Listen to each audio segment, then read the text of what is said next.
میرے ساتھ بہت سارے لوگ نا تصویریں کھنچواتے ہیں، حالانکہ میں زیادہ قائل نہیں فوٹو کا، شاید آج تک میں نے ڈیمانڈ نہیں کی کہ میری فوٹو کھینچو، اور ہو سکتا ہے مطلب یہ کنفرم نہیں، لیکن میری دانش بینش میں ایسا نہیں کہ میں نے کبھی اپنے ہاتھ سے فوٹو بھی کھینچی ہو، مزاج نہیں، طبیعت نہیں، دلچسپی نہیں۔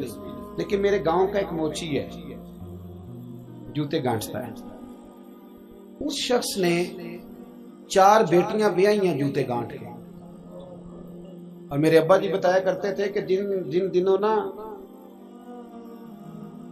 دھیلا چونی جوتا گانٹنا، اب تو جوتے کوئی گنڈواتا ہی نہیں، اب تو گانٹنے کا رواج نہیں، اب تو بچے نئے لیتے ہیں، تو جوتا گانٹنے کے لیے جب اس کو دیتے تھے تو چونی اگر اس کی ہوتی تھی نا تو اس کو کہتے تھے نا روپیہ تو رکھ لے، تو کہتا کیوں رکھوں جی، میری چونیاں تو میں نے چونی لے لی، اور ناراض ہو جاتا تھا۔ 4 بیٹیوں کی شادی کی ہے اس نے، پھر اللہ نے اسے عمرہ بھی کرایا، اور آج بھی وہیں بیٹھا ہے۔ تو میں جب گاؤں جاتا تو میں کہتا ہوں چاچا میں تیرے ساتھ تصویر کھنچوانی ہے، تو مجھے کہتے ہیں پتر میرا تو منہ بھی نہیں تو گیا میرے ساتھ فوٹو، تو میں کہتا ہوں یار تو ایک انسان ہے، تو ایک مثال ہے، جس بندے نے ہاتھ پھیلانے سے نفرت کی ہو، اب تو چندہ ہی چندہ رہ گیا، چندہ ہی چندہ، اس کے علاوہ اللہ معاف کرے کوئی دوسری شے۔ میں گلاسکو میں تھا تو مجھے ایک صاحب کہنے لگے آپ نے کوئی اعلان چلان نہیں کرنا، مدرسہ نہیں ہے؟ میں نے کہا مدرسے بڑے ہیں پر اللہ کا فضل ہے، کیونکہ وہ نبی کریم کے نام کے ہیں تو ہمیں کبھی کمی کوئی نہیں آئی، کبھی نہیں کمزوری آئی، رونے کا مزاج بھی نہیں، وہ چل رہا ہے مدرسہ۔ تو میں نے کہا آپ کیا سمجھتے ہیں جو یہاں آیا ہے وہ چندے لے نہیں آیا ہے؟ کیا مزاج آپ لوگوں نے بنا لیا، اس سے نکلیں۔ وہ بھی کوئی قومیں ہوتی ہیں جو ہر وقت ہاتھ پھیلا کے رکھتی ہیں۔ قرآن مجید نے صحابہ کی تعریف کی، لا یسألون الناس الحافا، وہ لپٹ لپٹ کر سوال نہیں کرتے۔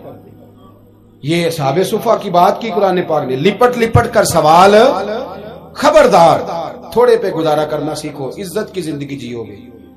اور نوجوان بالخصوص یاد رکھیں، اگر وقار سے جینا ہے، سار اٹھا کے جینا ہے اور مطمئن زندگی گزارنی ہے تو پھر اس بات پہ راضی ہو جاؤ جو اللہ نے ہمیں عطا کیا ہے۔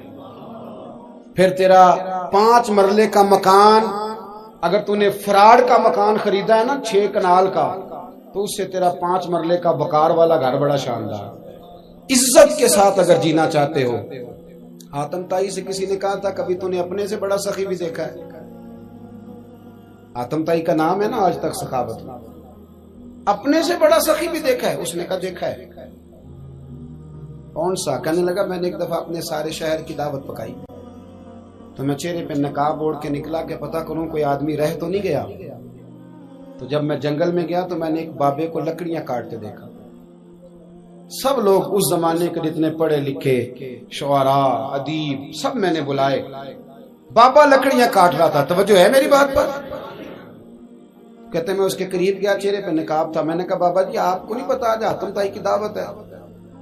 کہنے لگا بیٹے پتہ ہے۔ تو میں نے کہا جانا نہیں؟ تو کہتے بابے نے عجیب جواب دیا، کہنے لگا مجھے نا اپنے ہاتھوں کی کمائی کا چسکا لگ گیا۔ کس کا چسکا؟ ہاں آج کل چسکا یہ ہے کہ کسی کو پارٹی کیسے ڈالنی ہے، کیسے مفت کی روٹی کھانی ہے۔ کس کا چسکا لگ گیا؟ اپنے ہاتھوں کی۔ بولیے۔ میرے نا مدرسے میں ایک لائق بچہ پڑھتا ہے، مالدار گھرانے کا تھا، تو تھوڑی سی نا آپ کو پتہ ہے دوران طالب علمی ہمیں بھی بڑے بہانے آتے تھے تو یہ چیزیں یاد آتی ہیں، تو تھوڑا آگے پیچھے ہوتا تھا۔ مدرسے میں کام ہو رہا تھا تو میں اس کو کھڑکی میں لے کے کھڑا ہو گیا، میں نے کہا بیٹے ایک چیز تجھے دکھانی ہے، جب تیرے سامنے بھنا ہوا گوشت رکھا جاتا ہے تو نخرے کرتا ہے، ادھر بھی آ ایک نظارہ دیکھ۔ مزدور نہ سویرے 2 روٹیوں کے بیچ اچار رکھ کے لاتا ہے، اور جب وہ دوپہر کو کھانے لگتا ہے نا میرے بھائی تو وہ اچار اس کی روٹیوں کو بھی لگ جاتا ہے اور پونے کو بھی لگ جاتا ہے، لیکن جب دوپہر کا وقت ہوتا ہے تو مٹی سے لتھڑے ہوئے ہاتھ پہلے وہ جا کے ٹوٹی پہ دھوتا ہے، پھر وہ کیا کرتا ہے کہ وہ پانی کا پیالہ خود بھر کے رکھتا ہے۔ توجہ میری بات پہ رکھیں۔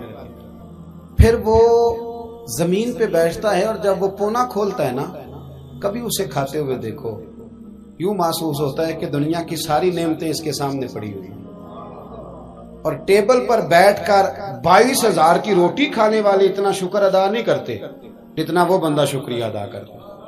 یا اللہ تیرا شکر ہے، یا اللہ تیرا شکر ہے۔ اور ان کو لفظ نہیں سیدھے پڑھنے آتے، ویسے بھی لفظ تاثیر سے بنتے ہیں تلفظ سے نہیں۔ اہل دل آج بھی ہیں اہل زبان سے آگے. صحیح تلفظ نہیں ادا کرنا آتا، لیکن جب وہ ہاتھ باندھ کے کہتے ہیں نا یا اللہ تیرا شکر ہے، تو یوں محسوس ہوتا ہے کہ روٹی تو اس بندے نے کھائی ہے.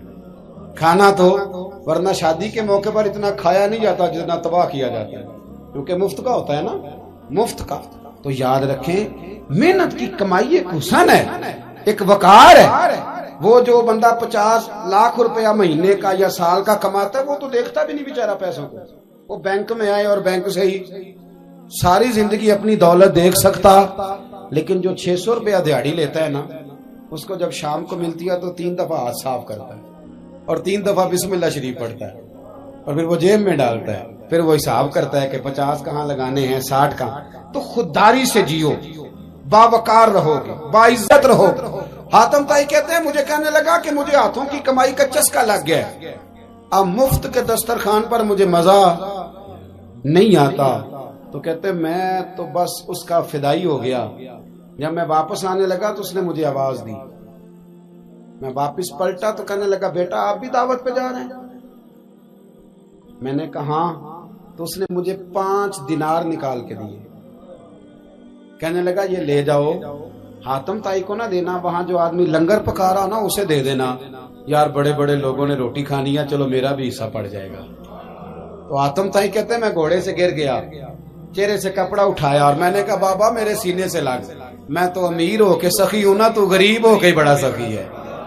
آج سمجھ آئی ہے تیری سخاوت کی. پڑھیے نا حدیث پاک.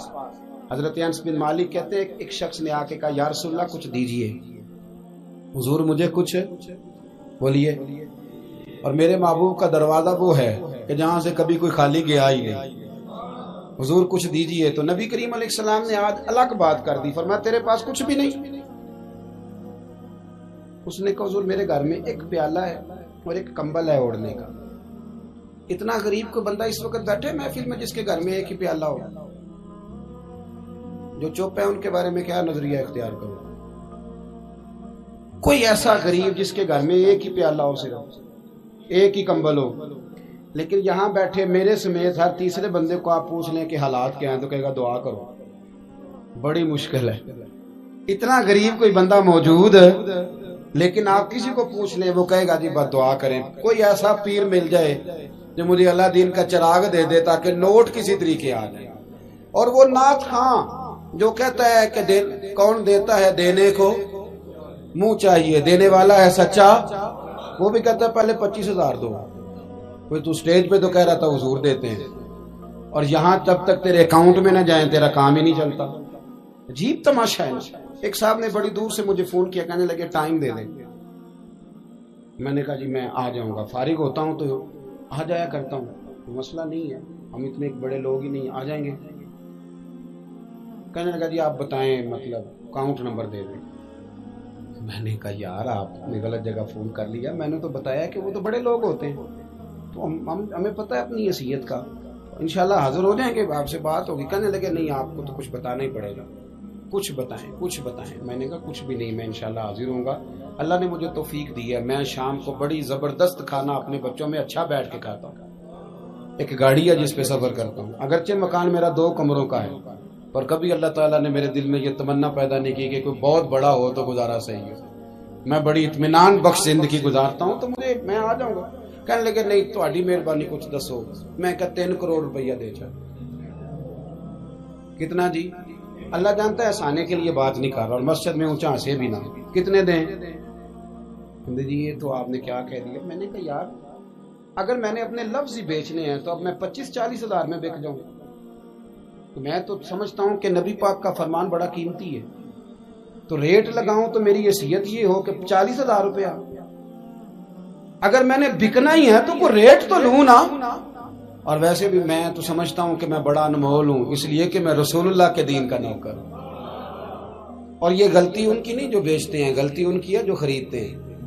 آپ لوگوں نے مارکیٹیں بنائی ہیں، آپ مارکیٹیں نہ بناتے تو کبھی مارکیٹوں میں اس طرح کی چیزیں بکنے کہ ہم نے ظلم کیا ہے، ہم نے زیادتی کی ہے، ہم نے یہ ماحول بنایا ہے. بہرحال بات دور نہ نکل جائے، واپس آتا ہوں. نبی کریم صلی اللہ علیہ وسلم نے فرمایا تیرے پاس کچھ نہیں، ایک کمبل ہے اور ایک. حضور نے فرمایا لے کے آ. یہ سرکار کا فرمان سیاستہ سے عرض کر رہا ہوں. اگرچہ امام جلال الدین سیوطی نے تفسیر در منصور میں تفصیل کے ساتھ اس روایت کو کئی طرق سے بیان کہا. ایک کمبل، یارو سوچو، ایک کمبل جس بندے کے پاس ہو، ایک پیالہ، اس سے بھی کوئی غریب ہوگا. حضور نے منگا لیا اور بولی لگا دی، کون خریدے گا؟ ایک شخص نے کہا 1 دینار، ایک نے کہا 2. حضور نے 2 دینار میں بیچ دیا. وہ بولا نہیں کہ حضور 2 ہی تو چیزیں تھی، وہ بھی بیچ دی آپ نے. اللہ کے رسول نے فرمایا 1 دینار کا کھانا لے جاؤ اور 1 دینار کا کلاڑا خرید کے لاؤ. وہ لائے. حضرت انس کہتے ہیں بندہ بڑے نصیبوں والا تھا. وہ جب کلاڑا خرید کے لایا تو اس میں دستہ میرے نبی نے دستے مبارک سے لگایا، حضور نے دستہ لگایا اور فرمایا یہ لے جنگل میں جا. مسلمانوں، یہ میرے رسول اللہ کی تعلیم ہے. نوجوانوں غور کرو، اگر معاشرے کو سنوارنا ہے تو اس چیز پر محنت کرو. فرمایا یہ کلاڑا پکڑ، رسی پکڑ، جنگل میں جا، لکڑیاں کاٹ کے لا، کھا بھی اور کھلا بھی، پہن بھی اور پہنا بھی، جا. اور حضور نے فرمایا 15 دن مجھے نظر نہ آنا، جا کام کر. جا کے محنت کرنا اہل اسلام کا شیوا ہے. آج پوری دنیا میں ہمارا کشکول مشہور ہے، دھوکہ معروف ہے.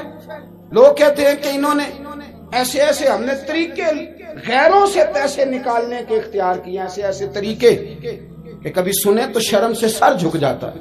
یہ معیار ہوتا ہے اعلیٰ قوموں کا کہ وہ چندوں پہ زندگی گزاریں، وہ مانگ کر کے کھائیں. یہ معیار ہوتا ہے. کسی کونے پہ بریک لگتی ہے تو آپ دیکھیں مانگنے والے کتنے زور و شور سے آتے ہیں. خدارا محنت کی عادت.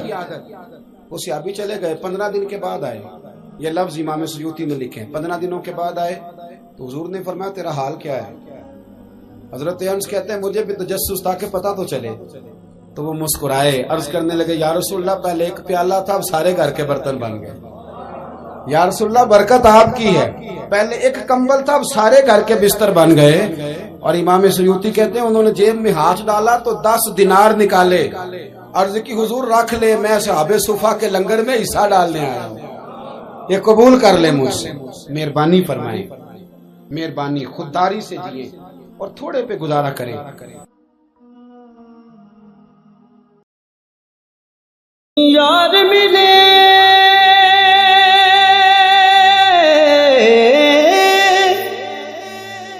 دلدار ملے تد یاری لاون چسے کافر ہے جڑا لا کے یاری پچھوں آنکھے میری بس ہے. جے سرد تیاں سونا یار ملے پھر سرد میں کی کس ہے. سر دینی تے وفا نہ منگی، سر دینی تے وفا نہ منگی، ایہو پیر فرید دی دس ہے.